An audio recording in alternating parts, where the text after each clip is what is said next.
All right, the Sort of Sports podcast presents The Big Salad. If it was a regular salad, I wouldn't have said anything. But you had to have the big salad! Hosted by the one and only Quinn Maseko. Happy International Women's Day today to all of our favorite women athletes that go from Paige Beckers to Serena Williams to Naomi Osaka. How about Brianna Stewart, Stephanie Dolson? Yep. I like Sue Bird. Oh, look, you're going retro. Sue Bird, Maya Moore. Yep.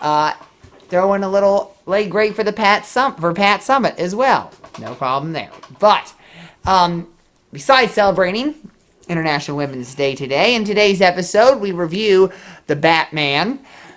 Quinn has another special section, and Aaron Rodgers is staying with the Green Bay Packers. We begin today with what is the most lucrative trade deal ever in the NFL. Whoa, you're already saying that. How could it not be? Let's hear it. Well, if we can get the details pulled up here, because the internet's slow. I'll just drop the internet and go back to just hop off the Wi-Fi. Yep. Hey, I got some movement here, baby. All right. Well, if you have not heard yet, that Russell Wilson of the Seattle Seahawks, unless he does not waive his no-trade clause, he is looking at being sent to the Denver Broncos, which the Broncos had to settle for him instead of taking Aaron Rodgers. So, here is what it is. Okay? The Broncos are trading for Russell Wilson, quarterback Drew Lock, tight end Noah Fant, which is disappointing. Defensive lineman Shelby Harris, disappointing. 2 first-round picks this season and next season. 2 second-round picks this season and next season. And a 5th-rounder from this year for Russell Wilson and a 4th-rounder. So, Ryan, what is your reaction to that? Is it too steep, and what's the deal? What's the rub? I think it's a very interesting situation because obviously, you and I have talked before, Rodgers was going there, and that's obviously very clear. Rodgers was the plan for them, and they thought they had him, and then he decided to do his move, which I think was a terrible move. We'll discuss that here in a bit. Not Mary Shailene Woodley. Yeah. I mean, we'll talk about that in a bit. But next thing is, I'm saying I think they kind of overpaid a bit for Russell Wilson. Because to me, Russell Wilson is probably around the, 6th to 7th, maybe 8th best quarterback in the league. I mean, I'd put Herbert over him. I'd put Josh Allen over him. I'd put Mahomes over him. I think the question right now Rodgers is because over him. He had that injury to his thumb. Yes. I don't know what he's going to perform. But he's not top 5 at the moment. And I'm saying, to me, Noah Fant was kind of the big kicker for me. And the O-lineman. Like, those are two. You mean the D-line? The D-line, thank you. Those are 2 very important pieces that, were dealt, and I feel like those 2, along with all the picks, were a bit of an overpayment. But granted, if Wilson comes in and they're a Super Bowl contender for the next 3 years and they win one, then, winning the championship pretty overrides many wrongs. So I'm saying it's really for now, I think it's a bit of an overpay, but if they win the Super Bowl, who cares? I mean, the Rams overpaid on some guys and they won the Super Bowl. So yes, they did. This is true. Sometimes you give up long-term potential for Super Bowl, and by sometimes I mean that's what you should do. If you have the chance to win the Super Bowl, you should take it. I'm just saying it's a bit of a risk because they definitely got to look for the Super Bowl now. Yes, they do. I'm going to say that I agree as overpay. I mean, they gave up 5 draft. I mean, okay, they got 1 draft pick back, but they gave up 4 draft picks effectively and 3 players. Yeah, 2 that were very high contributors, and that is not Drew Lock and one of those. So that's where I'm going to say that a bit of an overpayment. Yeah, well, more than a bit, I think. Yeah, I was thinking obviously for Rodgers, and I mean they were saying okay, and I think Rodgers and Deshaun Watson would have a similar trade package if somebody ever decided to go for him, but I don't think that's happening. But if I would have been at least 2 first-rounders, a second-rounder, and maybe another thing. Yeah. If that. But definitely just 3 draft picks. And now they've given up 4 draft picks, swapped another, and 3 players. They're really down in the hole. Also, now. I will say I think I'm fully in on the Malik Willis train. I did see that. I'm starting to really like his fit with the Panthers. I still think Pickett's interesting, but I definitely think Willis is probably the better fit for the Panthers. Ooh, I see how it is. I think Pickett has potential, but granted, that's probably just me not wanting to have a very intense take because I'm not sure how to feel about Pickett. Like I'm in between on him. Whereas I'm pretty sure about Willis. I really like his fit with the Panthers. Oh, so I thought you were going to give that to the Steelers. Willis? I thought you were liking the Steelers. I like Willis Steelers, but I'm starting to think that if he's the best quarterback in the draft, the Panthers might take him. Well, see, I think you need to make up your mind. You're always looking for shiny new toys, I think. Well, for the Panthers, this is basically your best option right now because our division's terrible now. It is. You just need to go get a better. You need. We need to either get Jimmy G. I heard the rumor on Trubisky. No, you're not getting Jimmy G. Okay, fine. Well, I would like Jimmy G. I could take Trubisky, but I think Willis is your best option because he is either your back to Darnold. He's very bad in your back to Darnold. Worst case scenario. Okay, most likely case is he's a pretty good rookie, and you maybe win the division. He's a pretty solid rookie. Best case scenario. You win 10 games, and he's a Rookie of the Year candidate. If not winner. Those are your 3 scenarios. He is either the best quarterback in the draft, he's pretty middle, he's above average, but he's not too amazing. I know, but what scenario are you going to pick? You give me scenarios. I think it's going to be average or above. I don't think it's going to be worst case scenario. I think if we draft Malik Willis, I think we probably win the division. But what's going to happen? Because I already heard they're shopping out Christian McCaffrey, so what are you going to do when he's gone? They're not going to trade him because his market value is really low right now. Well, they may just want to get rid of him because they say he's injury riddled and they need somebody that's more reliable. We had Chuba Hubbard for a reason. Yep. Well, cheers to that. And there's no reason to trade up when you're the Panthers because no one else is taking a quarterback for you. I also think we're setting up for, I could see this draft being like down the road, like a crazy great draft, and maybe the quarterback's like the weak part of it. They are the weak part of it already. And I'm saying maybe there's one surprise candidate. Maybe it's Ritter, maybe it's Pickett, maybe it's Willis. Maybe one of those guys will be really good, but then the rest of the draft is crazy. And people will just be like, well, there's only one good quarterback in this class, but everything else is stacked. Because it is. And I'm hoping there's one really good quarterback, and I'm hoping that quarterback ends up on the Panthers. Because it's looking like, I'm thinking the Steelers are going to take Pickett or Ritter. Yeah. And then the Saints will probably draft in the second round, and they'll get Coral. Mm-hmm. I think that's what it's looking like. Right. So then Ritter or Pickett, whichever one doesn't get taken by the Steelers, will be a backup somewhere. Uh-huh. Maybe it's I'm trying to think, who would want a nice backup? Maybe the Giants want it? They don't need a giant. They don't need a backup. They need a starter. That's very true. Maybe the Giants really like, Ritter or Pickett. Maybe the Giants like Pickett. I don't know. I think the Pickett or Ritter, either of them I really could see working well in Pittsburgh, especially because they're both, Cincinnati and Pitt boys. That's kind of cool. Yes. I just don't think they're going to draft one because... You think Gropp? No, I'm thinking... You think Trubisky? No. Okay. I'm hoping they don't do this, but I'm thinking this is what their plan is. They're probably going to stay there and keep Rudolph. Oh, no. This year. You wouldn't. I don't want it. I'm just saying that's what's probably going to happen because they have so many other holes to fill. They need backup defensive linemen. They still need to finish overhauling the offensive line that was still not very well overhauled. They need help in the secondary. They're losing 60% of their wide receiving core. Yeah. So there you go. That's a lot of holes to fill when you have... How about this move? Garoppolo to the Commanders. What do you think? I don't think he wants to go there, so... Okay, I'm just curious. I'm thinking... What are you thinking? For Fitzmagic? I don't know. For Heineke? You want to get rid of Heineke? Maybe. I don't know. I think the Niners, I think Shanahan listens to the podcast and knows that what we've been saying about the NFC. Remember how I said if the Niners take a big swing here this offseason, they can just run the NFC for the next couple of years? Uh-huh. After seeing Russell Wilson move and the fact that Aaron Rodgers just routed the Packers' futures, I think the NFC could be dominated by the Niners. Flat out. We could just see Niners-Rams for the next 3 NFC titles. Possible. Honestly, Cardinals maybe if they get the Kyler Murray situation figured out like I think they will. But I'm no one in the NFC South is going to the Super Bowl. Mm-hmm. Even if Willis, best case scenario, they're a playoff team. They're not going to the Super Bowl. Then Cowboys, never bet on them. Eagles are 2 or 3 years out. They're not getting anything. Okay. Commanders, I like what they have going on, but they're still building. Vikings have to get their quarterback situation figured out, and their defense isn't very good. Keeping one of the best statistically ones. That's true. That's true. It's just maybe Kirky goes back to Washington. Kirky's not going back to Washington. They're not going to saddle for that $45 million guaranteed salary. What about this move? What if Seattle says, we're actually kind of pretty... I mean, Seattle still has a really nice receiving core. So, why don't they go out and get Kirk? I'm just throwing out ideas. I think that's not actually a bad deal. They just got a fistful of draft picks. I don't think it's a bad deal if Minnesota likes Trubisky or Minnesota likes Gropp or if Minnesota maybe likes Desmond Ridder, one of those guys. I think if you're in your Minnesota, that's an interesting thing. I don't know.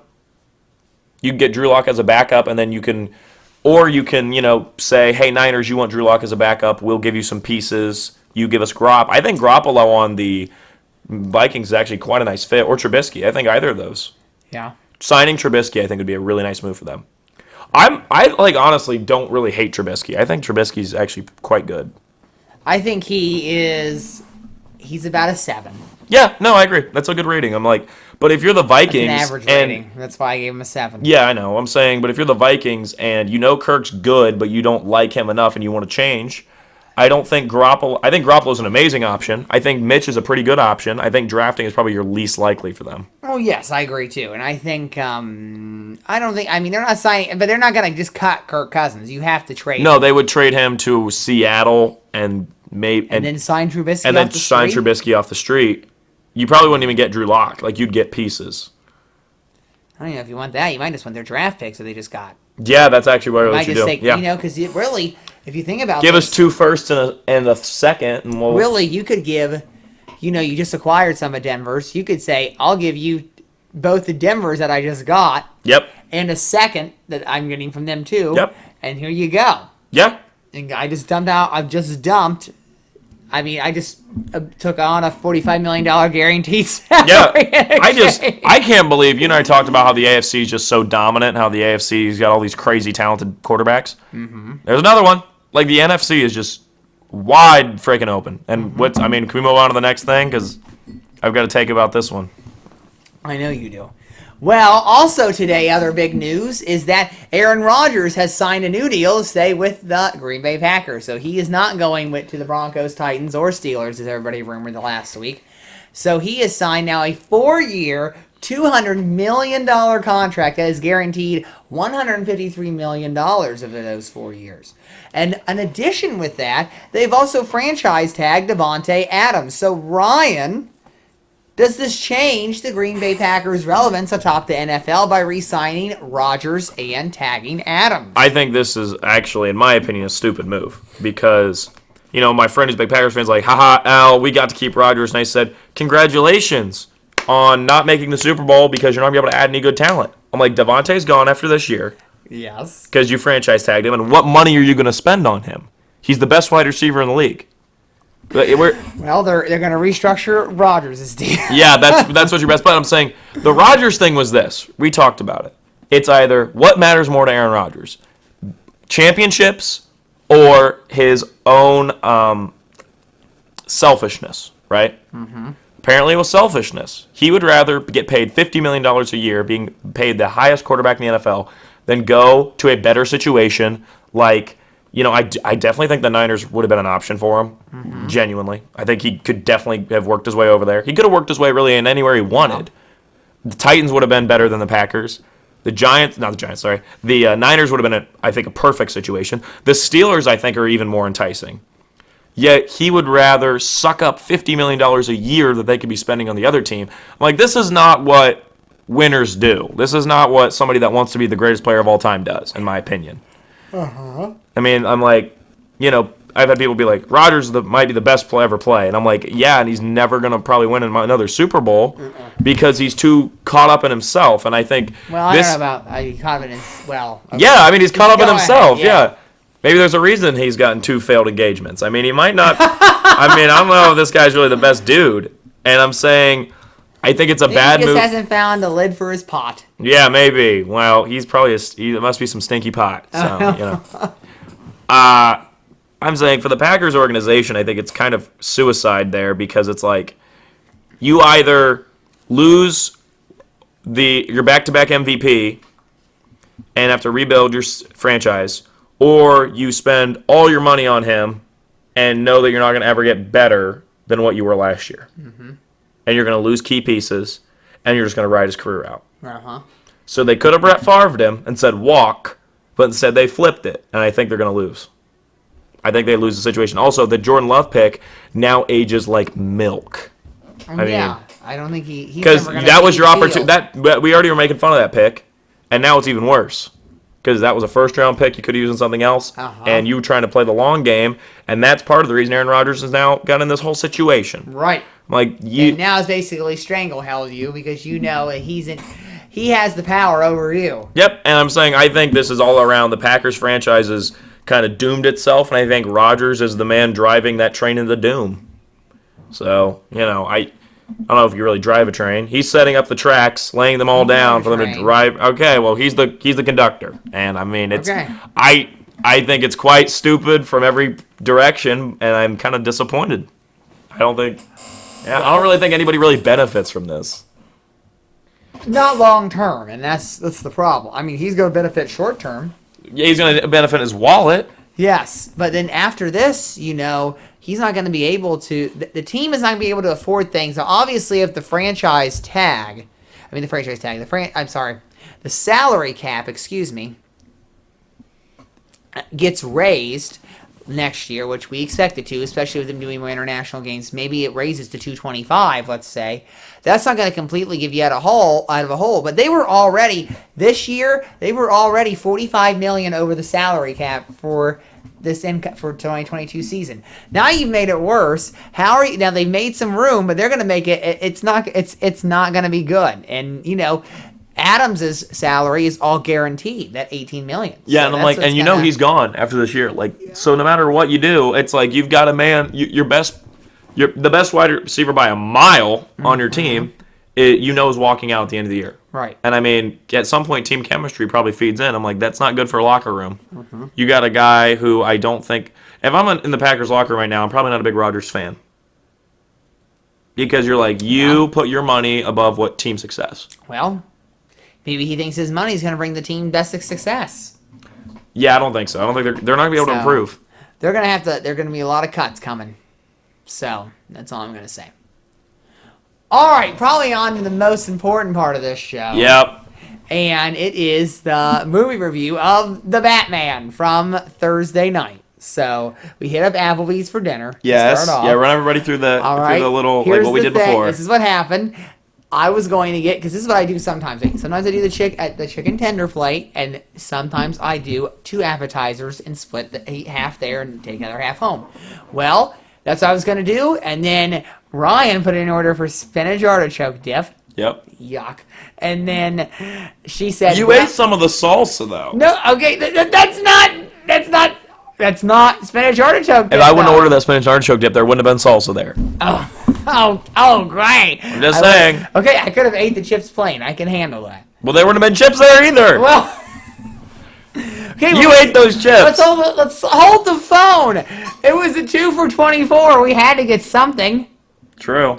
Okay, so we were gonna get something. We didn't even think about the 2 for $24 though until I ordered later on, because so, it's a good thing I had to change my mind when she said, "Well, we have no cheese sticks nor pretzels." Of course, the two things you wanted. I wanted because they have some great brewpub pretzels there, and then the cheese sticks are good too. So.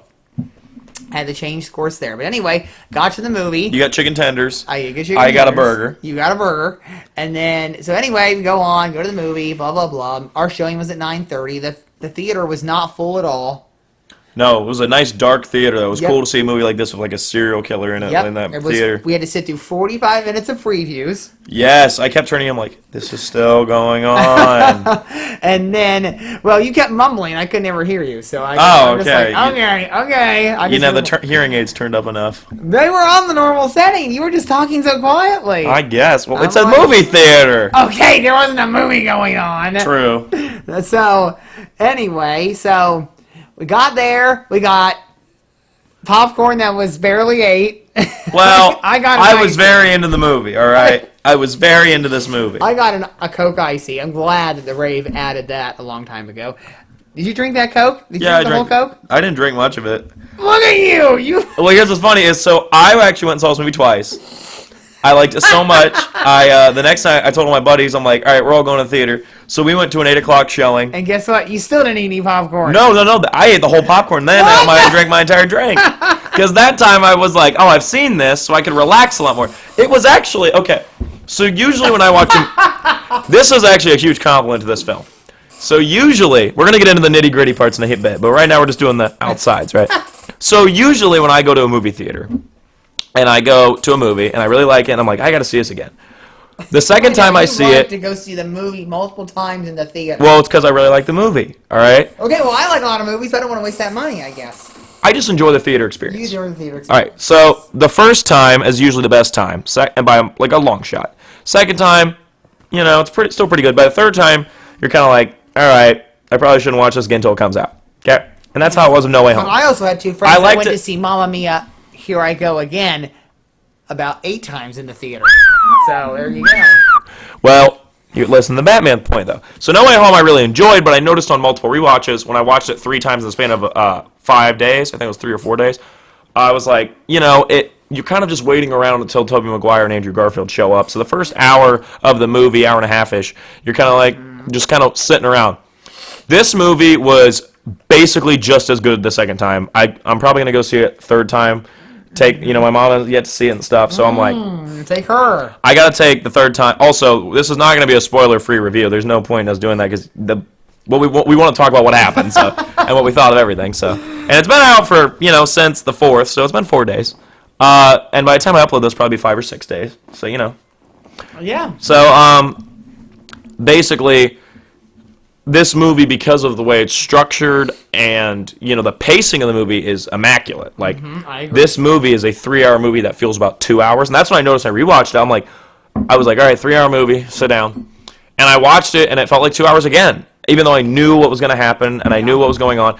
And because it's this, mystery story in this noir film, I paid a lot more attention the second time to the cinematography and, when they set up certain things like the commissioner being corrupt and, Riddler's riddles, and I paid more attention to that type of stuff. And it was just as good the second time as it was the first time. And I think when I see it a third time, I'll be just as interested because I genuinely think this is an amazing film. So I think we're going to get into more of the nitty-gritty here in a moment. But I was saying, to me, seeing it a second time actually was really good for me because it made me look at it even more critically, and I was like, holy crap, this movie is just immaculate. So I was blown away by this movie.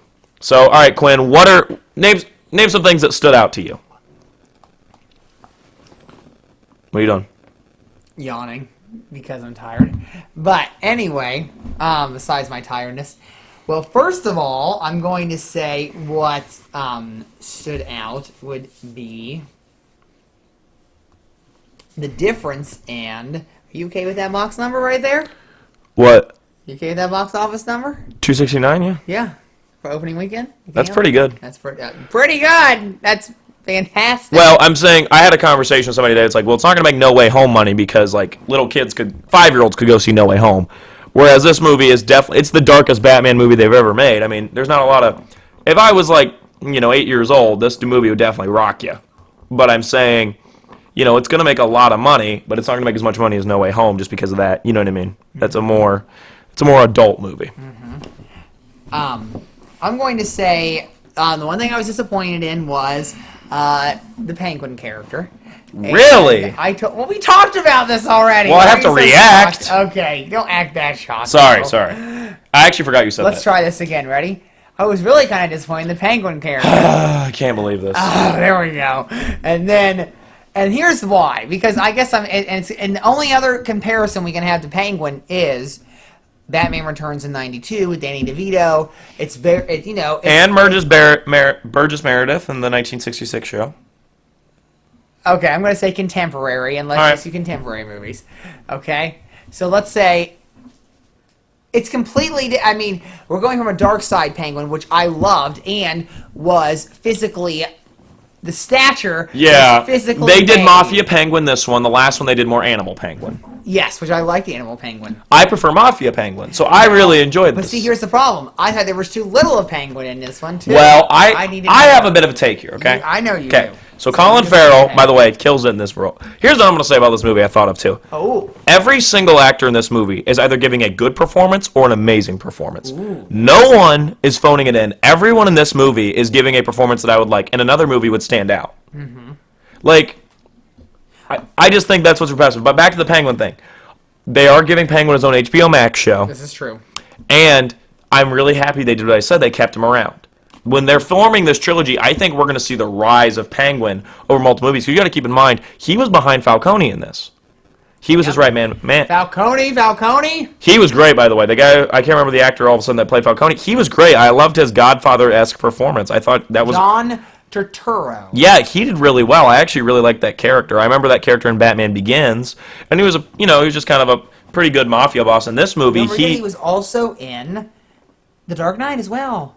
They started off with the trial. Oh yeah, you're right. Yeah, you're right. You're right.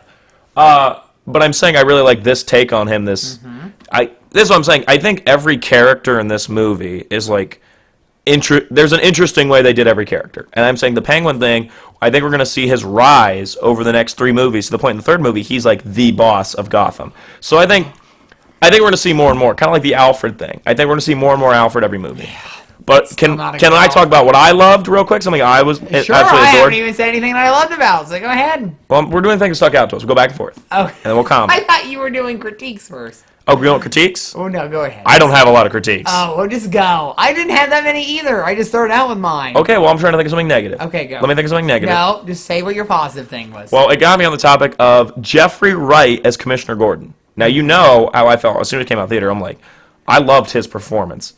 And I'm like, Jeffrey Wright, good. You probably have he's never really done a huge role in anything major. He was in a small role in The Hunger Games. He was the small role of Felix Leiter in No Time to Die, the newest James Bond movie. He was the voice of the Watcher on What If, Marvel's show What If, the cartoon. Like, Jeffrey Wright, I've heard his name before. I've seen him and stuff. He's always been, he's like 57 years old. He's a pretty good actor.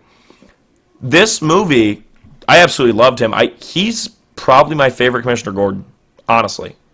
Gary Oldman. Gary Oldman. Gary Oldman's an amazing actor, but I love Jeffrey Wright's performance. I think Jeffrey Wright was very good. I thought he was amazing. Him on even field with Gary Oldman. Okay. I can't give up Gary Oldman. Okay.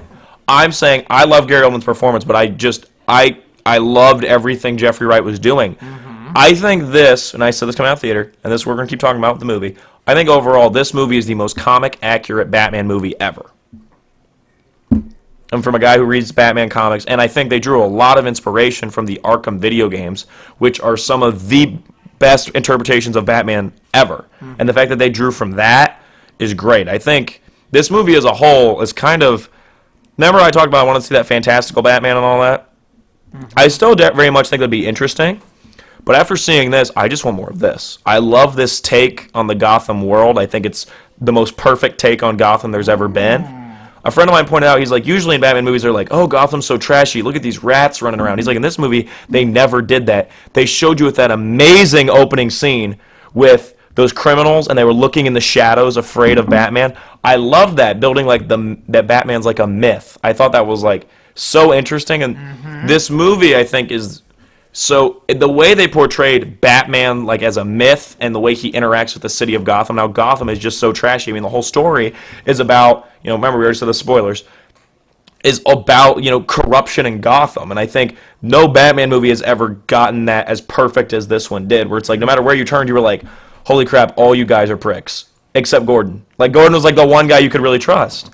And Alfred, of course. But I'm saying it was like, I think this movie was probably my favorite interpretation of Batman we've seen.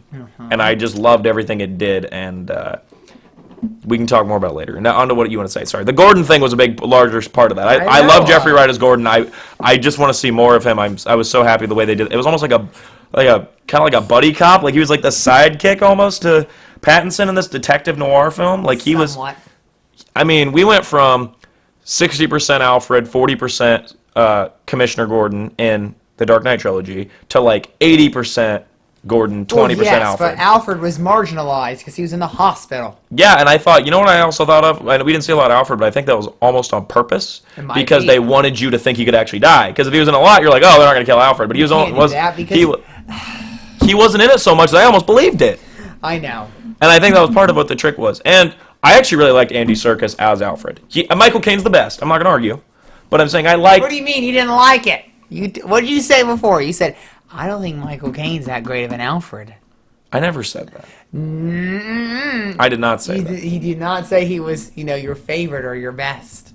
Okay, well, the reason I said that is because you were acting like he was far and away the best, and you underrate... He is! You far and away underrate the one best. from 1966. I like him. He's pretty good. Okay. But I'm saying, I watched those 1966 ones a lot when I was younger, so they have a special place in my heart. Okay. I think Caine is a great Alfred, and I will say, Caine is still the best Alfred, but I liked Serkis as Alfred. I was surprised. What did you want to say? Well, first of all, I want to say that this is according to Wikipedia. I'm not saying this is true. But it looks like the future films will involve these people. The villains, Court of Owls, Calendar Man, Mr. Freeze, or Hush. Okay. Oh, yeah, I want to talk about... Can we save the future talk for a bit? Because I have I have like a little thing I was going to do. I just ruined the future talk. Well, It's I over. have a bit I'm going to go on here. Okay, well, I was going to say they want to introduce Robin as well, which I thought they would do. See, if Christian Bale had done another movie, it would have been him And Joseph and Gordon-Levitt. Joseph Gordon-Levitt, Yeah. which I love that. But anywho, I'm going to say I thought the Riddler was very good. It was mysterious. I thought that was a very good at leaving the puzzles and making them, and that's what I like, because, the Batman, I mean, Michael Keaton, and especially because the technology is just not caught up with what the times are compared to Christian Bale trilogy, but you introduce all that technology and those kinds of things. It's analytical. It provides an analytical part to the mystery, to the crime, to figure out who's doing what. So that's what I really liked there. I'm going to say I was right on this, and that Batman and Catwoman will be together. She literally said Bat and the Cat. Yes. She used your exact words. Exactly, the Bat and the Cat. So I would definitely say the Bat and the Cat are back for 2 more films together. I loved her as Catwoman. She was great. Yeah. She was perfect. Which is very good because I just watched, and here's a little quick update because we're not doing this special section this week, but because we are watching all of the Batman movies minus Batman and Robin. And Batman vs. Superman. And Batman vs. Superman, which I don't really count as a Batman movie anyway. But, anywho. Can we watch Lego Batman? Because I love that one. I'm not watching that. Fine. So, but I did just watch The Dark Knight Rises yesterday, and... You're watching them in reverse order? No, I already watched The Dark Knight, so You skip Batman Begins? I have not watched Batman Begins You need yet. to watch that one. I like that one. I will! It's on the list. You're faster than me. I've just started Batman Begins, and then my girlfriend was like, I want to watch all these. And I was like, okay. So guess Now what? I'm going to watch 89 Returns and Forever. I think Forever you're actually going to find isn't really as bad as we rated it. I was thinking about Forever the other day, and I was like, I actually like that movie more than I realized. So... Well, I'm probably going to do is I haven't chosen yet, but I think I'm going to do Batman Forever next. I'm leaving Batman Begins for last. Okay. And here's the thing: I don't even know if it's really about what the movie is. I don't like Katie Holmes as Rachel Dawes. You know what's weird is I don't like Maggie either. Gyllenhaal. I don't like either. Oh, Maggie's. I mean, she's way better. I'm not a huge fan of like either actress that plays Rachel Dawes. Like I'm not a huge fan. I'm just saying I think she's better. I don't know. I honestly thought I genuinely, she's the character in that trilogy where I'm like, she's obviously very important. Well, she's not there in the third film. Yes, you're right, but I'm saying in the first 2, she's very important for a story, from a narrative purpose, but I never thought the character was really that interesting. That's just me. Oh, well, no, I'm going to argue that in The Dark Knight, it's more interesting because... The Dark Knight, she is more interesting. She is I more would agree with you. Because she's in Batman Begins, she's kind of boring. She's the ADA. Yeah, you're right. Okay, and she's still Harvey. She's still Bruce Wayne's childhood love interest, while she's dating now Harvey Dent, who is the White Knight of... I guess after watching the new Gotham. Batman, I'm like, we got Catwoman who... was a great... Like, I really liked that dynamic between them. I liked where, they worked together, but there was always that sense of she could just be like, yeah, screw you, I'm doing my own thing. And she did that multiple times, and I really enjoyed that. And I like at the end that he didn't go with her to Bloodhaven. And I was like, that's cool. She'll be back. I think they might hold her off till the third one, though. She might just... Okay. Yeah, but she'll be back. Now, I don't really like... here's the thing. You know, we had Peter Skarsgård there as Gil Coulson. Excuse me. And Sarsgaard, yeah. Sarsgaard. Because he's not one of the Skarsgård brothers. It was confusing. He's a Sarsgaard and a Skarsgård, and they're all the same. But anyway. Yeah, whatever. They should Eventually, way back, somebody spelled it wrong, and that just became their family names. Exactly right. They should all be the same. But anywho, that should have been Harvey Dent. I think they purposely didn't do that because they were going to kill him. And they didn't want to set up Harvey Dent and then kill him. Well, they shouldn't have killed him. They should have kept him alive. Quinn, that might, like, what we're going to go into here about best scene in the movie, that might be my pick. The church scene, when, you know, he gets the riddles on the phone and the FaceTime. Yes. That was amazing. Yes. You know how similar that is compared to the scene in The Dark Knight where Joker Heath Ledger has put the phone in the person? Yes. I think that's similar, but I think it's a different dynamic because it's a definitely different dynamic. But the setup is similar. There goes Zanny Zuko. He's gonna trip over. Yeah, we're watching Grease again. He's tripping over the hurdles. It's kind of become our favorite to watch while we podcast. Yep, and there goes Sandy. She's running off in her skirt. I wonder if they had to run in skirts in the 50s. That'd suck. Yes. Granted, though, I don't wear skirts very often. On International Women's Day. Yeah, come on. Why were women forced to wear skirts? I mean, women were forced to wear skirts to school until the 60s. That's terrible. I know. Why does it matter? Anywho. No. All right. What I was gonna say is let's talk about the sequel stuff, right? So. Okay, I thought you wanted to talk about the movie. You're done with that already? Oh no. Do you want me to end with the sequel stuff? That would make most sense. Yeah. Yeah. All right. So back to things I really liked. I thought Paul Dano was incredibly creepy as Riddler. And I love, the Riddler is my favorite Batman villain. My favorite Batman villains are Riddler, Penguin, Court of Owls, and probably... You don't like Bane. And Mr. Freeze. Those are like my top four. And then probably fifth would be like maybe Two-Face or something a little more like odd, like Calendar Man I enjoy. Like I think those are interesting. But my top four are definitely Penguin, Mr. Freeze, Riddler, Court of Owls. So... I was really intrigued here for the Riddler take, and I said before the movie, I'm like, what if I don't like this? Because I've never been like a big like crime, detective movie guy, and then I ended up loving it. I think maybe even more than you did. I mean, and that we said when we were in the car, I was like, Quinn, they made this movie for you. This is exactly what you wanted. You wanted a Silence of the Lambs-esque this was true. Batman movie, and you got it. And yet I was and you really liked it. I'm saying, but I was one that was like, holy crap, this movie was amazing. And you were like, yeah, it was really good. Like, we both thought it was really good, but I'm saying, I did not expect me to be the one that was elated. You know? That's nothing against you. I'm saying from my perspective. I mean, it's not like I wasn't elated just because I didn't say, oh my God, right, so, great. It was what my thing with the Riddler is, this is the greatest thing since sliced bread. The mask thing was incredibly creepy with the heavy breathing, and I love the way they open, where you just hear the heavy breathing, and you don't know as the audience member if it's Batman, or if it's Riddler, or... I love the narration. Oh, yeah, well, I'm going to get to that in a moment, because we're going through, I'm going to go through the opening 30 minutes, because I think they're borderline perfect filmmaking, okay? So we open with the Riddler doing the heavy breathing, and you as the audience member just sees this rich hotel and a little kid playing. So you're like, is this the Waynes? Are we really going to have to see the Waynes die again? What the heck? Speaking of, I'm really happy the way they handled the Waynes. We're going to talk about that in a bit. Yeah. So... then you get this heavy breathing, and then you realize it's the mayor candidate, right? And, well, not the candidate, he's the current mayor. And that shot, the first shot you see of Riddler, where the man moves and standing directly behind him, frozen, is the Riddler. And the way they film this, and because Matt Reeves is an absolute genius for the way he did this, the way they film it, the TV reflects off his glasses, so it looks like he has glowing eyes, and it's terrifying. And it's a great example of how to, like, film something perfectly. Yeah. And then, he gets off the phone, and you as an audience member is just stuck in tension. And this movie's perfect at building tension. The movie's really not that violent. It's just the implied intentions is what terrifies you. And I think that's really, like, the scene where you think the rats are going to eat the guy. They don't need to show you that. The intention, the implied, is more fearful. Yeah, exactly. Yes. Or the really smart scene when he chokes out Sarsgaard in the car. They blur it, and you just hear him yelling, and you hear the heavy breathing. That is more scary than actually seeing it, the blurriness of it. Because it's the implied, and, I think that's really, it's intentional. It's really interesting how they did that.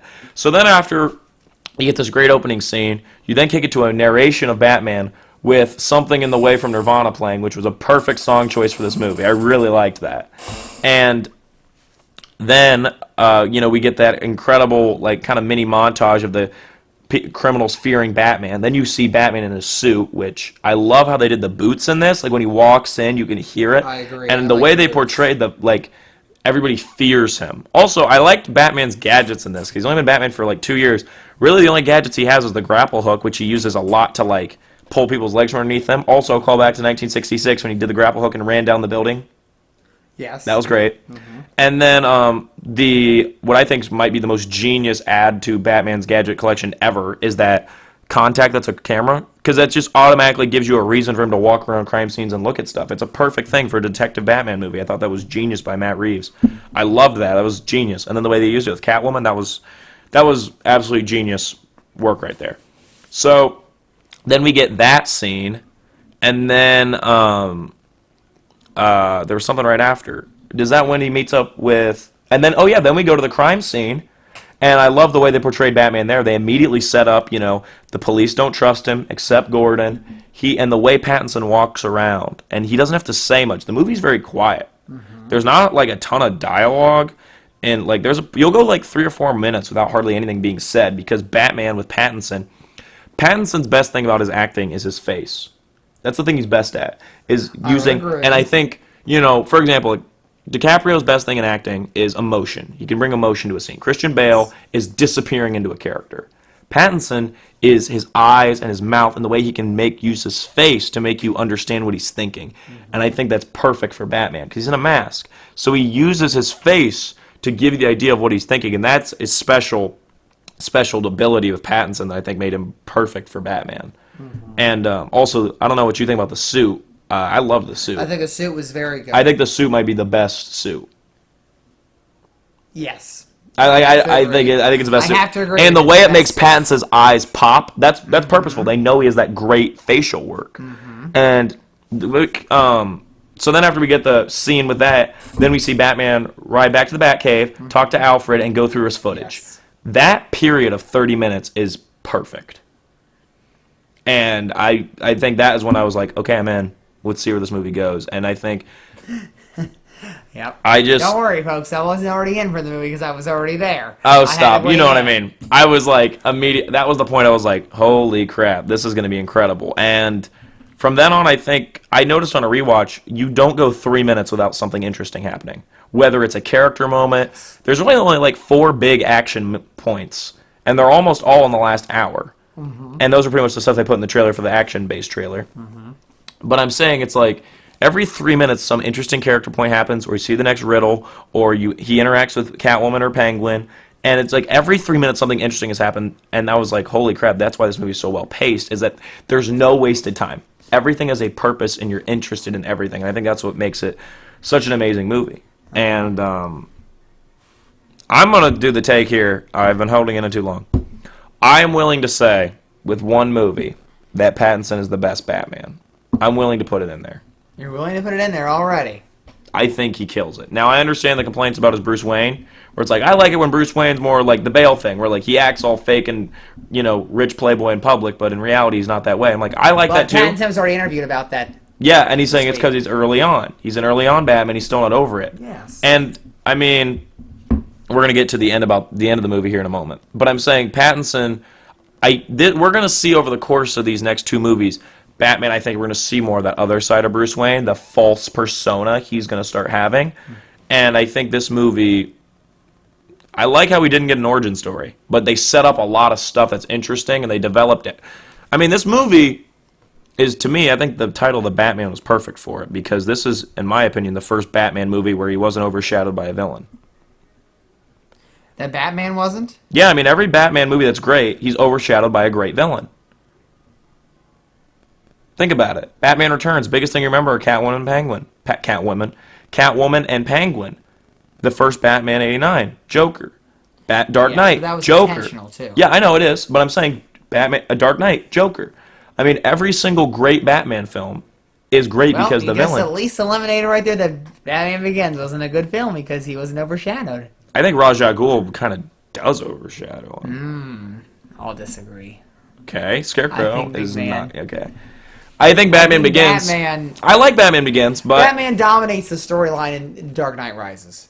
yeah, but I wouldn't say Dark Knight Rises is top 3 best, right? No, I wouldn't say it's top 3 best either. So I'm saying if you're looking You just said it. It's hard to see a Batman movie without having the villain overshadowing. and this is the first one where I'm like, this was the Batman movie.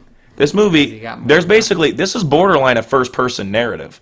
You hardly ever see a scene that Batman does not know of, and if you do, it's Riddler killing somebody, and Batman, learns all the information you learned within the next minute. Yes. So, I mean, you're basically in the mind of Batman. It's like a character study. Mm-hmm. And I find that it just blows my mind. The way Matt Reeves crafted this film, I think he's got to be like the biggest Batman fan of anybody who's ever directed any of these. Like, because he was so comic accurate, and he was very into this character, and I'm very intrigued and very happy with everything he did here.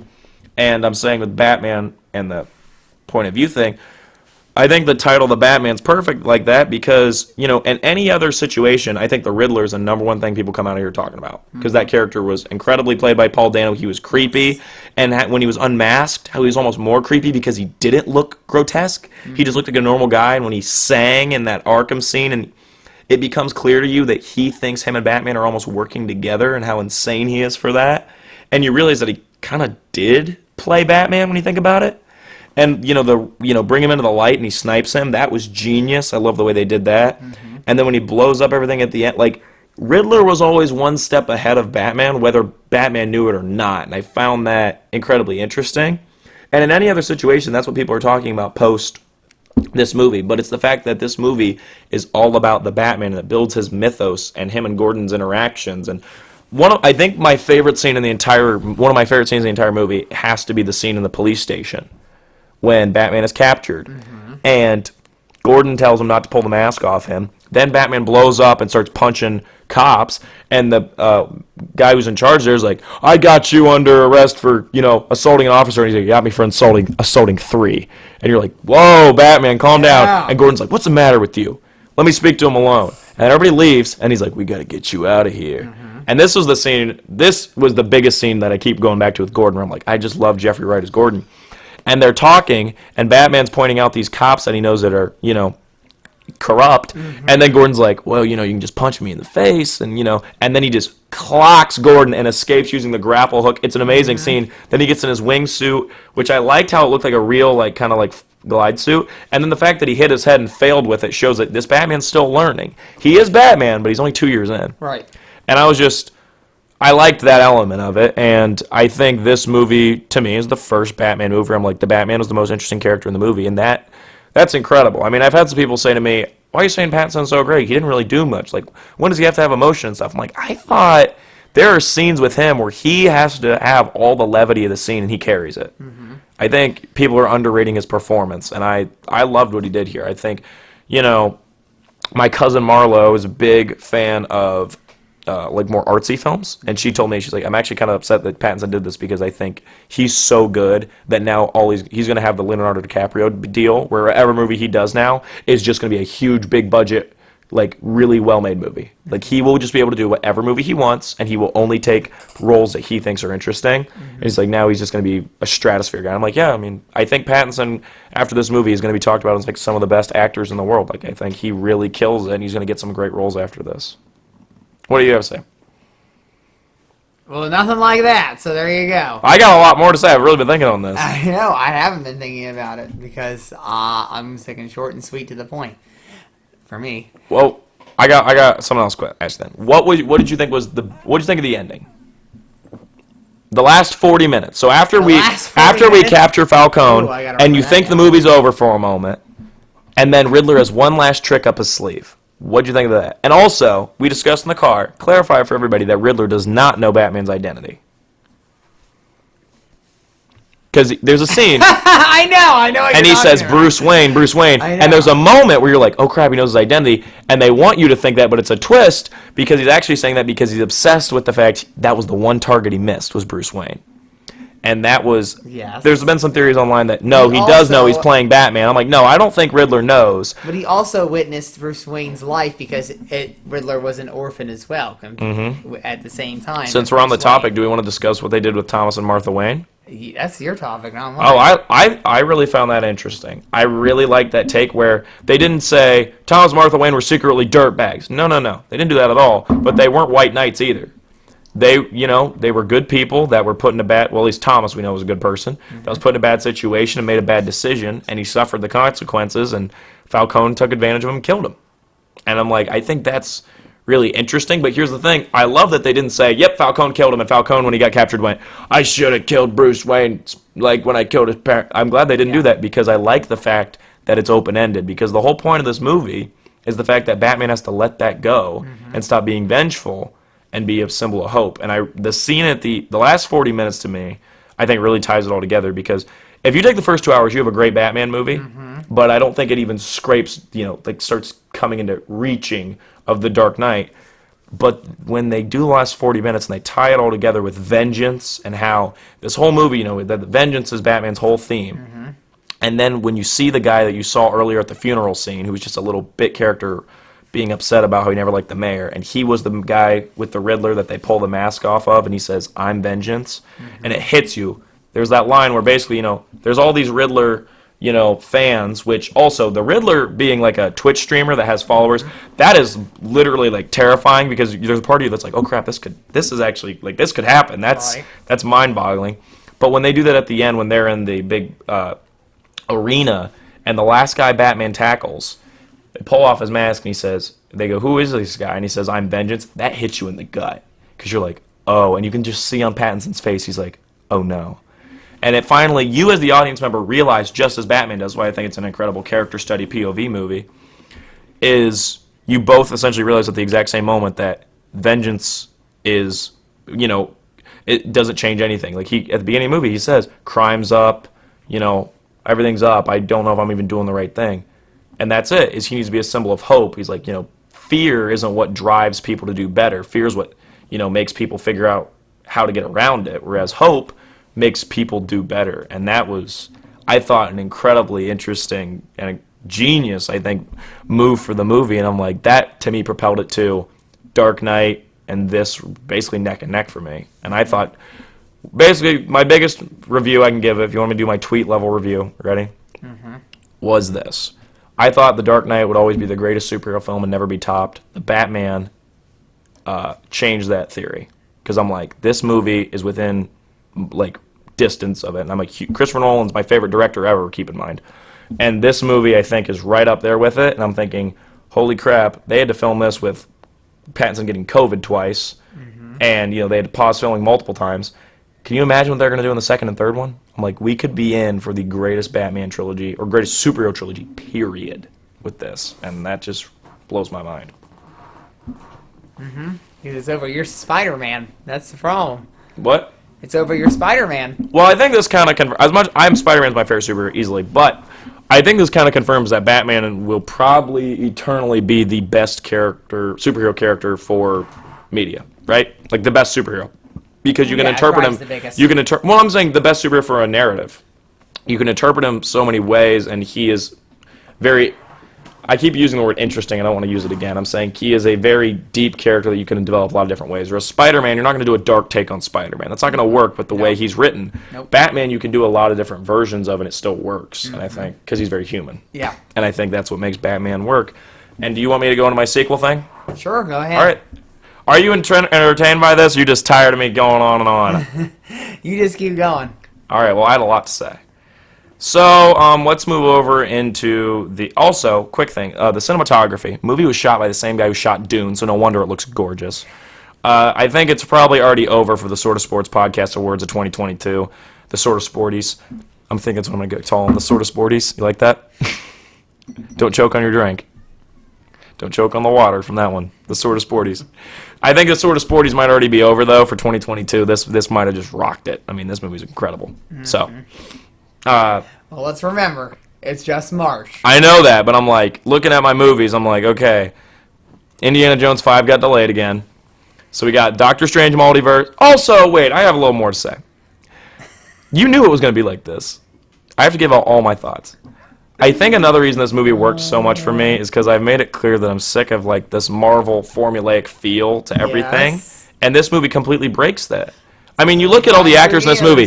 Pattinson has been doing art house stuff. His biggest mainstream role is Edward in Twilight. So there's a negative connotation there.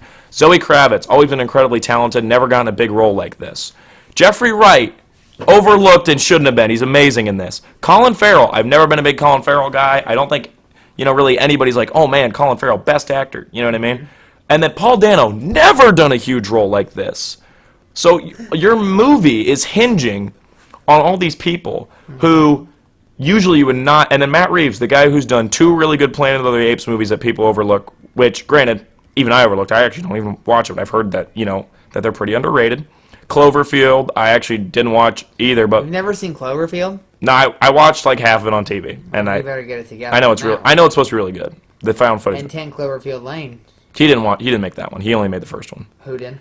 He didn't make. Who? Matt Who are you Reeves, talking the director about? of Batman. Reeves, okay. He made the first Cloverfield. I don't know Paul Dano. I don't know how we got to Matt Reeves, but yeah. Yeah, we were talking about Matt Reeves. He made 2 Planet of the Apes, and then he made Cloverfield. Those are his biggest movies. So I'm saying you're taking a guy. This was a huge risk by DC, and I think it completely paid off because they went a different direction. And I'm like, I think it's part of the reason this movie worked for me because I'm like, it is a noir crime movie. It does not even like really feel like a superhero movie. It's just like its own thing.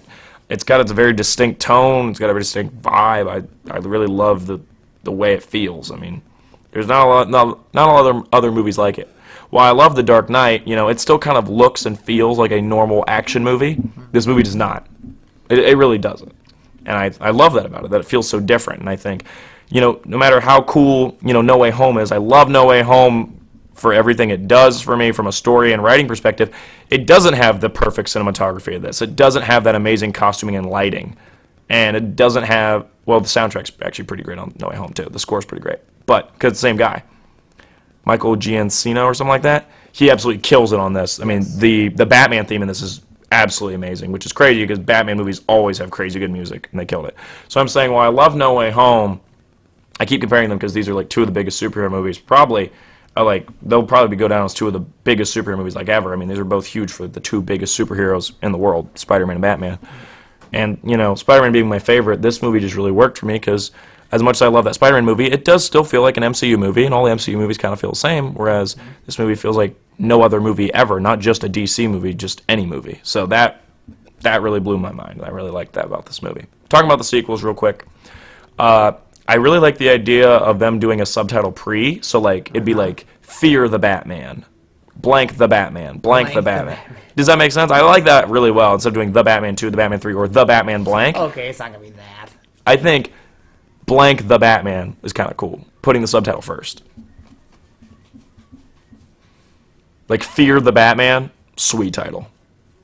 What I would like to see is this. The rumors are Return of the Batman and the Batman Returns are the same. It doesn't change my perception of the movie. Yeah, okay. I just like it before. I don't know. I think it looks cool. I think it's different. I like it. So back to the Batman sequels thing. They set up a lot in here. I mean, that green serum at the end, people are theorizing is Venom. I agree. I think it's interesting. Setting up Bane. They obviously set up Hush there with Edward Elliot. His son is Thomas Elliot, and they literally put the words up Hush in case you didn't get the reference. Mm-hmm. Then, they obviously set up Joker, which I really think Barry Keoghan could put in something amazing there. They kept Riddler, and they obviously kept Penguin. And then they obviously kept Catwoman, but, Catwoman comes back. She's going to be helping out Batman. Then, they wanted... Thing is this, and this is why I'm very excited. Pattinson wants to do Court of Owls. Reeves wants to do Mr. Freeze. If they do Mr. Freeze and Court of Owls after just doing a Penguin Riddler movie, I mean, holy crap. Like, are they listening? Is Matt Reeves listening to this podcast? He must be. Thank the Lord. Because, I mean, I love what you did with the Batman movie. It was amazing. And I'm saying, if the sequel is Mr. Freeze, Court of Owls, that would be amazing. And then you save Joker for third one. And if you want to do Hush there, maybe. I'm starting to think this, and you're going to say no. You want a trilogy. They're going to do a trilogy. But with as well as this world is, I honestly wouldn't mind 5 movies. Dead serious. Dead serious. I'm not opposed to it. Because you could do this. Hollywood keeps things in 3s. I know they do. And they don't want it to get dry. And Matt Reeves, I think, is an incredible filmmaker, and I think he doesn't want to... He's going to do whatever his vision is. If he visioned 3 movies, doesn't matter what DC says to him, he's going to make 3. If he envisions 5, he envisions 5. I'm starting to think, though, with as much... They set up, I think, a lot of stuff for the purpose of, if we want to use it, we can. Right? Hush, you have to have Batman for. He's not going to be in a Penguin show. You need Hush for Batman. Then Joker, you're obviously going to need Batman. I think Mr. Freeze and Court of Owls seems like it's going to be the next movie, which I think would be amazing. So let's say the second one's Mr. Freeze, Court of Owls. The third one, I think, will be the Joker. And then you could set up Robin at the end of 3. And then 4 and 5, you can do Robin. Whether you want to do the Jason Todd storyline is up to you. But you've already used the Joker, so you'd have to introduce Robin in the beginning of the third one and then have him die in it, which I think wouldn't really work, you know what I mean, for a connection thing. So I think the Jason Todd Red Hood storyline should be waited to be adapted for the next incarnation of the Batman, whenever that is. But I'm saying if they're doing a trilogy, I think the third one is Joker. If we're doing 5 movies, I still think third one's Joker, and then 4 and 5 you can do. That's when you get more open. Maybe you do Hush then. I don't know. But I'm assuming they're doing a trilogy. I think that's probably what they're going to do. And I think it should go Mr. Freeze, Court of Owls, then Joker. Maybe you do Joker Hush together and just go real wild. I don't know. But I think that's looking like the villains, and I'm really excited for what they've got cooking up. And, you know, I definitely don't think they're going to work it into the main universe. I think they're going to keep it separate, and I'm fine with that. I like the way things are. I think it'd be very intriguing if they establish a new actor as Batman and run a different Batman story, like series on the side that doesn't connect with this universe. I think that's risky. I think it, in 100 ways, doesn't pay off. But maybe DC wants to be ballsy and is like, you know what? We've got, Denis Villeneuve, the guy who directed Villeneuve, I think is what you said. It's a French name. He wants to make a Batman movie that's very fantastical, very different than Reeves' tone. We're going to do his. I think that's probably a bad idea, but I trust Denis. If you could get a director that really want to, you could run 2 Batman series at once. I think it's a dangerous idea, and I wouldn't do it, but you could. But I think, if they're really going to do another Batman series at the same time, they should do a Batman Beyond with Michael Keaton as old Batman. I think it's perfect setup. So, all right, Quinn. I think I did it all. Yeah. Sorry, I had a lot to say. Well, it's right into your special section, so what are you going to say about that? You got anything left? Oh, man, I really just ran through absolutely everything tonight. Also, best Batmobile. Would you agree? It's Tesla. It was a Tesla? Mm-hmm. I liked the way it looked. It was like that muscle car look. Mm-hmm. It was cool. I mean, I like the Bat cycle of the Dark Knight trilogy the best. Okay. Sounds what I'm going to say. Okay. No, that's fair. That's fair? That's fair. All right, Quinn. And I will say also, the amount of movies, trilogy guaranteed, more movies, depending on the box office.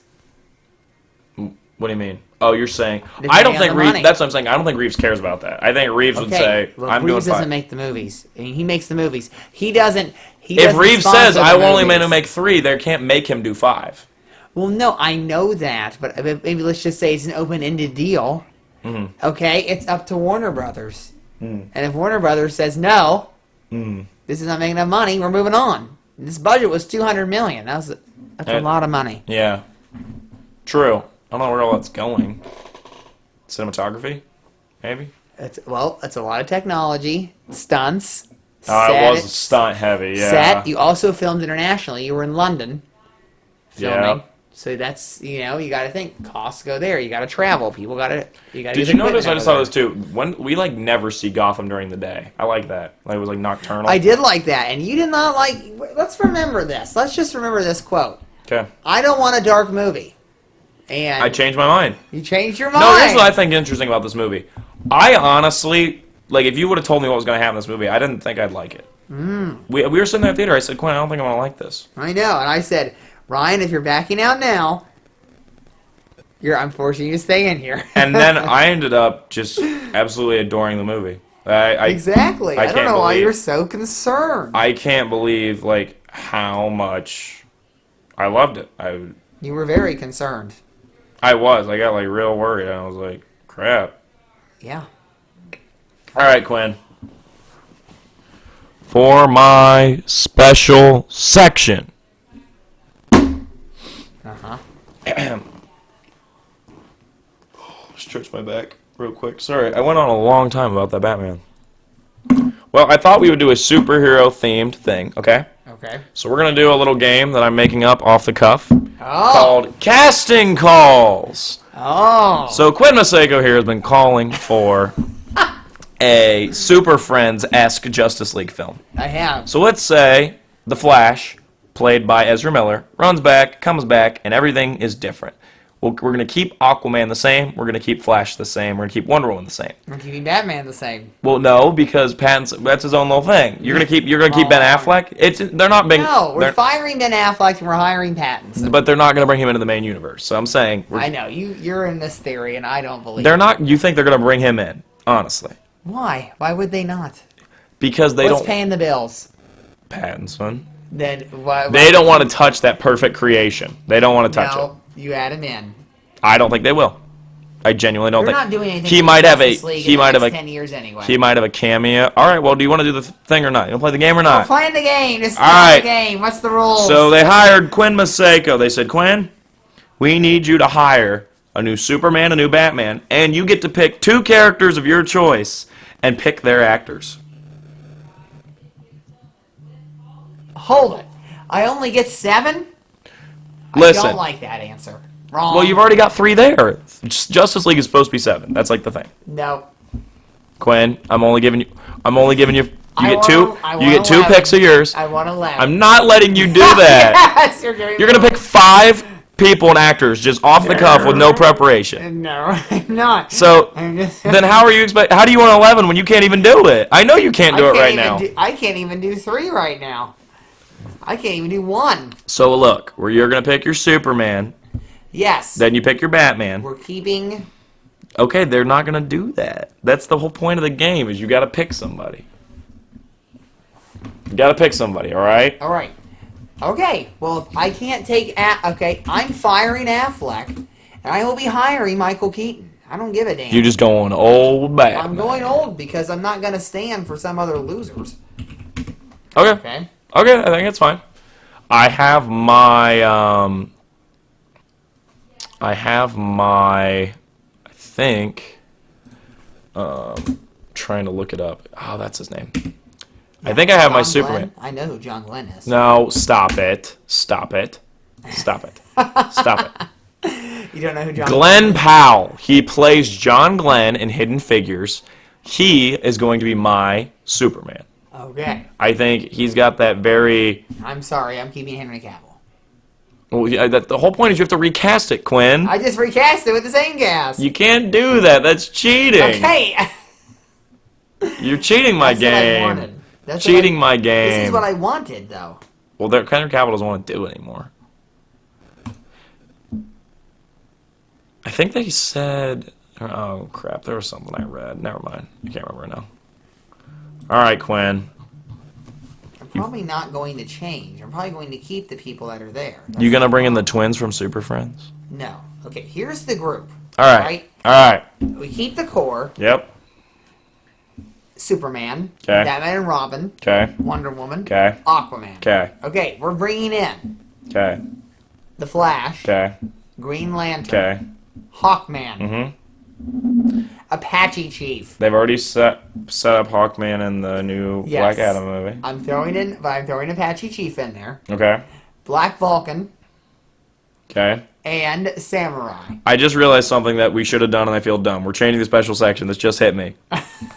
No, I don't think they're going to use Black Samurai or Apache Chief. I don't think You they'll. don't know that. I don't think they will. And it's not Black Samurai. It's Black Vulcan and Samurai. Sorry. There's 2 different people. Sorry. All right, Quinn. I have the more interesting game. I just thought of it. You ready? Oh, okay. I didn't know. I'm serious. Warner Brothers is called. You're getting to cast for Matt Reeves' next film. Okay. If there is a Robin, you get to pick it, and you get to pick the Mr. Freeze. Oh. I'm not. See, here's the thing. They should have pulled. This is more fun now, isn't it? See, this better setup. They should have pulled the trigger a long time ago. Okay. It should be Joseph Gordon-Levitt as Robin. They should have pulled that trigger a So you're long going to time go older ago. Robin. Older Robin. Okay. All right. I mean, I don't know any younger actors right now. That's the problem. And No, then there's that. Macaulay Culkin. Does that still work? same age. He's just the same age as Pattinson. No, Pattinson's not 40, is he? Pattinson's 35. Culkin. How old is Macaulay Culkin? I got Macular Generation. 41. Okay, how old's Pattinson? He's 35. 36. All right, so yeah, he's older. Okay, well, he's practically in the same... Yikes. He's practically in the same distance. Mm-hmm. Okay? So we do that, and then, in addition, for Mr. Freeze, well, it's not going to be Schwarzenegger, that little chump. So, I'm going to... Mr. Freeze. Do you want to hear mine? Who's been in the... You want to hear mine? Because Sure. I really like my Freeze. Sure, you like... Yeah. 2 words. Patrick Stewart. He's not doing it. That would be cool, though. Don't lie. Okay. That would be cool. How is it cool that the 90-year-olds out there? I guess that's true. He's a little old. I know. A little? He still does the show Picard, though. I like the idea of him being Mr. Freeze. Couldn't you? He would fit the role perfectly. He's just a little old. I don't know why, but for some reason, I really want to put in Hugh Jackman there. You think he could do it? I think he would fit as a Harvey Dent Two-Face. Okay, I can see that. I think he's a better Harvey Dent or Two-Face for this world. Mr. Freeze. I'm trying to think. So you need somebody who can bring the emotion The problem is- for when his wife dies, and then be very cold and Yes. non-human. And I And think we have to go away- Picard could do it. And you have to go away from the image of Schwarzenegger, which is big muscular guy. Yeah. So no Rock. There is no Dwayne Johnson. I don't think Dwayne Johnson fits in this world, period. Unless you put him as Bane, and even then he's going to want too many lines. So, which Tom Hardy was very good as that character. Yeah. I don't think they're going to do Bane. Honestly, I don't. I do not. I mean, I don't have anybody on the top of my head. See, I think the thing Who's is that? he's Reeves. He's going to go a direction we don't expect, right? So what about this one? Hear me out. Mr. Freeze, but I don't think he fits the best as Freeze, but I think this is an interesting actor, and he's had a big resurgence lately. Willem Dafoe. What do you think of that? You don't like that? Yeah, because his name's Willem and not William. So how about that? Well, I'm saying, what do you think of Willem Dafoe as Mr. Freeze? I don't. I think he's a bit too eccentric. What about Mr. Freeze needs to be cold and How do you calm. like William Macy? You like William Macy? You don't even know who that is. No, I don't even think I know who So that there is. you go. That's even more. Let me look this up. Yeah, and I think Reeves, as anybody's going to go with somebody that people barely know. William Macy. Oh, the guy from Shameless. Yeah, and Fargo. That's actually not... I actually like that. That's interesting. See, sometimes I know things. All right. Here's what I think would be fun for Hush. They've already got one really good artistic actor. What if they? What if they can? Taking a choice. What I know. This is just me throwing out names now. What if they got DiCaprio to be Hush? That'd be pretty cool, wouldn't it? All right. I think I have an interesting pick for Robin, but I think he's probably a little old. How old is he? 32. So he's about the same age. That's fine. I think he'd have to be a Nightwing, right? I think we're both looking at more of a Nightwing anyway, based off the ages of the guys we're putting, right? Sure, whatever that means. Nightwing. You don't know what a Nightwing is? No. It's what Dick Grayson does once he graduates. Who is Dick Grayson? Dick Grayson? Who is Dick Grayson? Robin. That's Robin's real name. Dick Grayson. When that happened? That's what it's been since 1950. Oh, that's what happened? Well, 1942 actually. I think it's 42. I think he's introduced in 42. Tim Drake was the Batman. I mean, it was the Robin of the 80s, and then Jason Todd was the Robin. Well, Tim Drake was more 90s. Jason Todd was 80s. Jason Todd is killed by Joker. Then there's a break, and then Tim Drake becomes Batman. Not Batman, Robin. And then Damian Wayne is the 2000s. This is Nightwing. I can't believe you don't know this is. Look. This is Nightwing. This is what Dick Grayson does after he's done being Robin. He goes off and fights in Bloodhaven. Well, Yeah, I think never been used. my so- actor was going to be Alden Ehrenreich. He played young Han Solo in the Han Solo movie, and I really like him. I think he'd be fun. If you want... Ooh, I got one about Bryan Cranston as Mr. Freeze. No. What's wrong with If that? it was anything, it was going to be Riddler. Okay, that's fair. No, I guess. But I honestly think he'd be a pretty good Mr. Freeze. Yeah. He's good at being a scientist that goes too far because of something that happens with his Yes, family. But I don't see him. Well, if you're bald, you automatically have extra points. Well, but he shaved his head. He's not really bald. Actors to be Mr. Freeze. Let's see if there's anything that comes up You interesting. should just look up bald actors, and then you get a list of those. Actors to be Mr. Freeze. All right, let's see if it loads. 5 actors who would make the perfect Mr. Freeze for Robert Pattinson's Batman. All right, let's see it. See if there's anything interesting we like. Yeah, I saw the list right there. No, I don't think that was just Google pulling stuff No, up. that was the list. Oh, was was it? already- Yeah, I told you that. Oh, you've seen this list already. No, I just saw the list when you searched it. It just came. That was not the same people. Mark Strong wasn't even here. No, right here. Read the thing. Oh crap! I see it now. Ah. All right, so Mark Strong, Bryan Cranston, Forrest Whitaker, I can see Forrest Giancarlo Esposito. I like that one a I don't lot. know who Giancarlo Esposito is. I do. He's Can I get a picture of him? Yeah, if it loads. He was in Breaking Bad and Okay, Better Call Saul, like him. I and then already he like him. was in The Mandalorian. He's very good Okay. at being.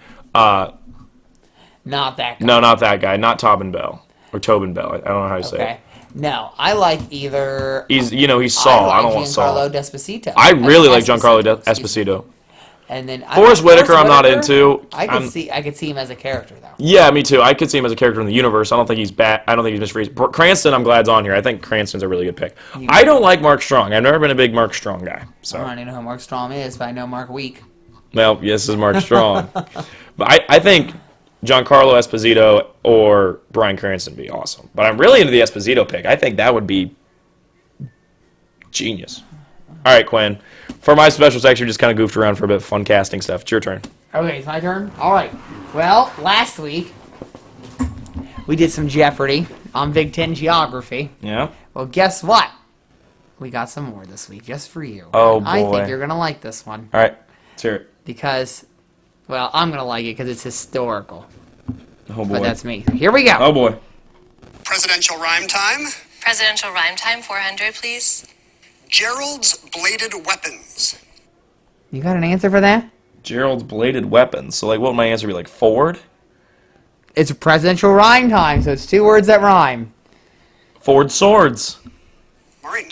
What are Ford's swords? Yes. Presidential rhyme time, 600, please. You got one. I love segments. Eisenhower's scares. So it's Dwight's scares. Dwight's frights. Dwight's frights. See, you got it. See, you got it right off the bat. This was my answer, what she said. Maureen. What are Ike's yikes?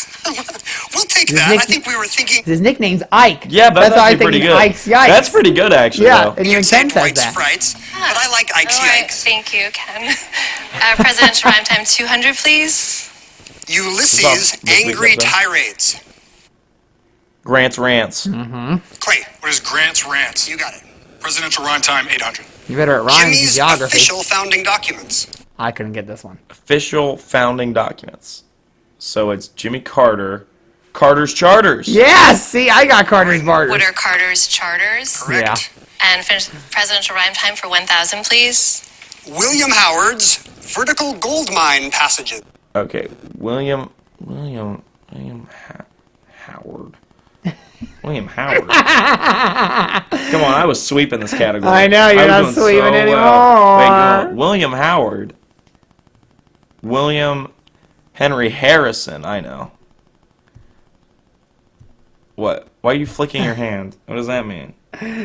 5, 4. No, wait. Can I call?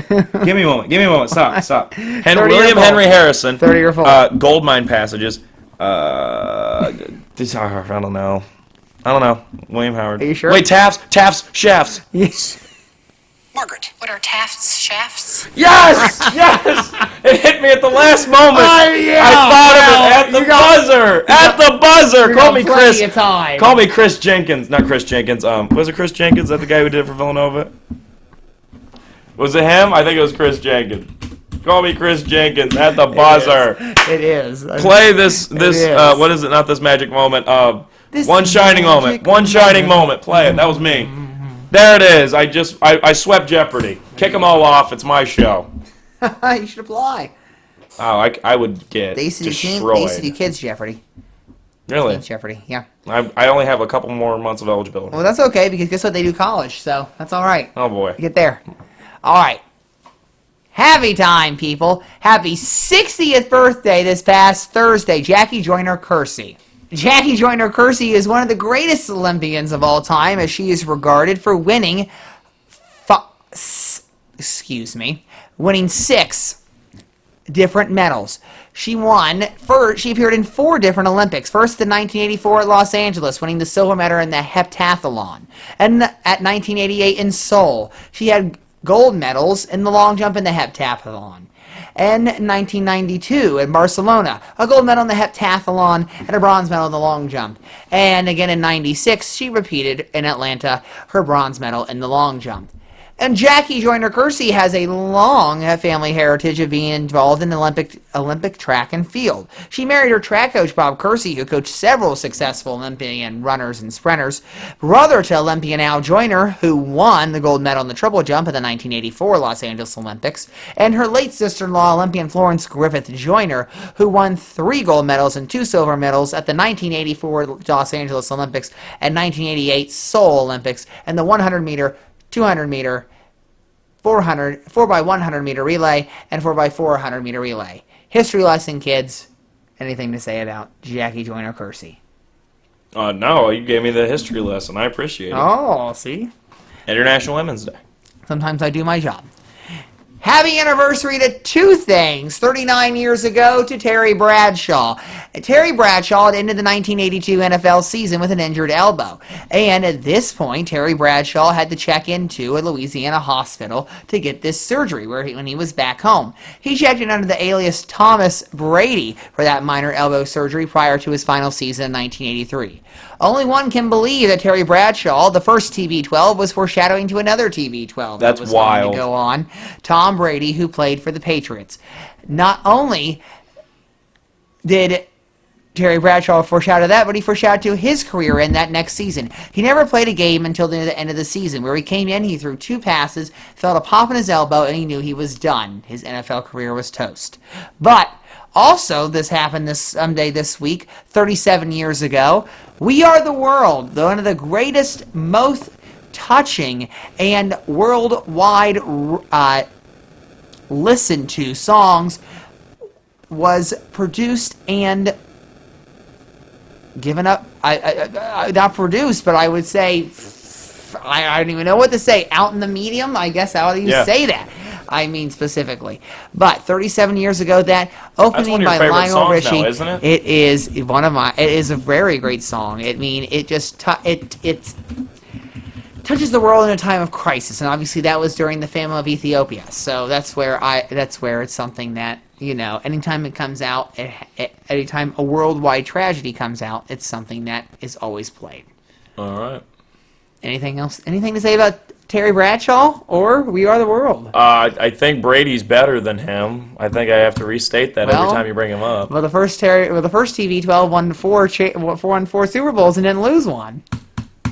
Yeah, but if you win 7, I think you're allowed to lose 2. Lost 3. He appeared in 10. 10. What's the one that he lost? I'm not thinking about. He lost 3 with the Patriots. Because he lost 2 to the Giants. He lost to the Eagles. Oh, yeah. Okay. Good call. Your favorite. That's a great one. And happy trails this week to Calvin Ridley. Oh, crap, the this is funny. Atlanta Falcons wide receiver was This is suspended just for the wild. entire 2022 season for gambling on NFL games while he was taking his mental health leave from the Falcons late last season. So now he is gone. He is tweeted on Twitter, quote, "It was only $1,500. So that's how it's going to be. And now the Falcons are without their number 1 wide receiver again. Well, it's just wild. I got to make sure. I'm trying to think who's in Missouri Valley, the conference. I'm trying to You think. better start thinking. Quinn. I'm gonna. Come on. You know. All right, we'll see. You're smart. All right, it's time for the big finish. This week, special big finish. We're taking 10 conference tournaments. We're going to each predict the winner of that. And we'll just see what happens. And it's all NCAA men's basketball as the women's finished up this past week. It was kind of a hodgepodge of when they started and finished. South Carolina lost. Yes, on a buzzer beater. Coach Calipari in the audience for the Kentucky women to win. Yeah. So there you go. All right. So for our first for the big finish, here we go. First tournament, Atlantic 10. Now this conference is the one that has Memphis in it, right? Wrong. No. Okay. What am I thinking of then? You're thinking of Athletic. The ACC? The ACC does not have Memphis in it. That's not that. Well, I'm thinking That's of the Atlantic A, Coast Conference. Atlantic This Coast. is the American Okay, Athletic Clint, I Conference. get some of the smaller conferences mixed up. Can you please tell me a couple teams in there? Okay, St. Bonaventure, Rhode Island, Dayton, LaSalle, Davidson. Isn't Bonaventure really good? I am not helping you. You're not helping me. Well, then you go first. Be Fine. that I'm way. taking my hometown team, the Dayton Flyers, here because even though they just beat Davidson this week because their top player's down. All right. You got somebody? I'm trying to think Atlantic 10 teams, but somebody won't just tell me. Okay, I just gave you a roster full of the top. Oh, wait, conference tourneys. I found the tab. See, once I can just find all the conference tournament setups, I can look at everything along with the rankings because I don't know some Atlantic 10 teams. I will admit. I watch a lot of sports, but I can't catch it all. Well, this is the big finish, so I guess we're now going to be the slow finish today. Hey, I apologize. I really do. I figured you knew your teams. Oh, Here. Atlantic. I'll take Davidson. I think. Okay. I'll take Davidson. Ryan's down for Davidson. Yep. Hey, I need you to go back to my script. Sorry, ACC. ACC, who you got? Duke. You're going to take Duke right off the bat? Yep. They just lost. Duke. I'm taking them.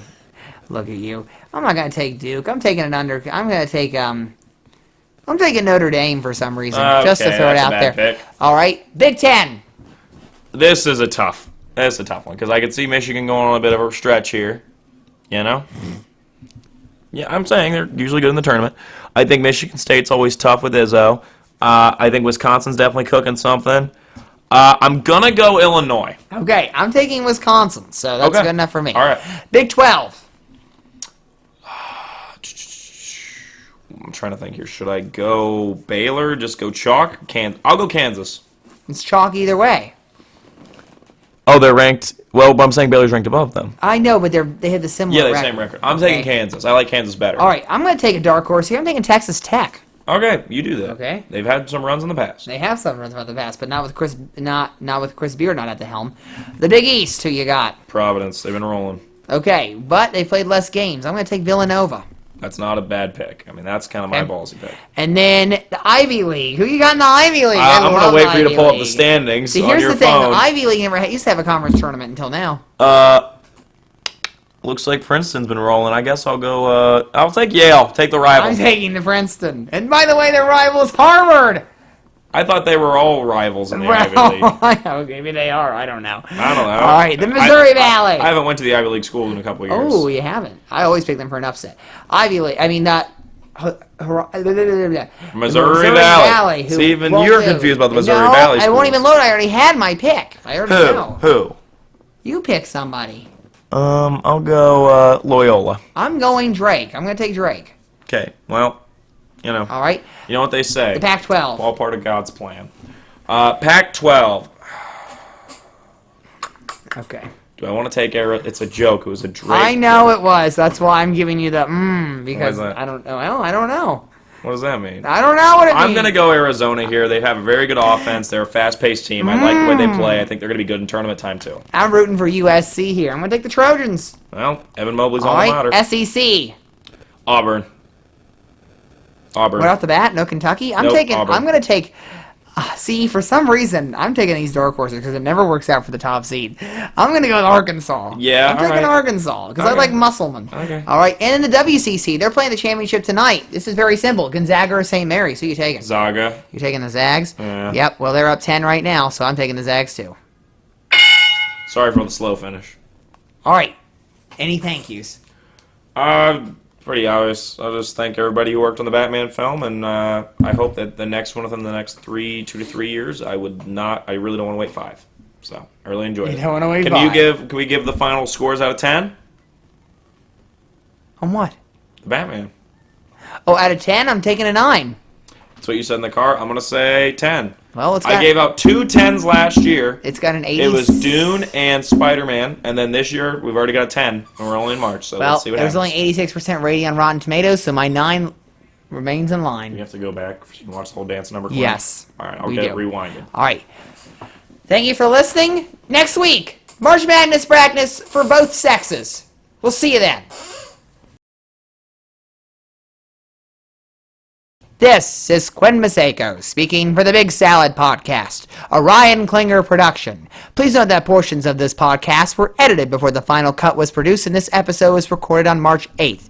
The sections of Happy Time and The Big Finish are copied from the ESPN show, Pardon the Interruption, and there is no intention to infringe on the copyrights of these segments and their related music. Stay tuned for our next podcast next Monday here on the Sort of Sports Podcast YouTube channel.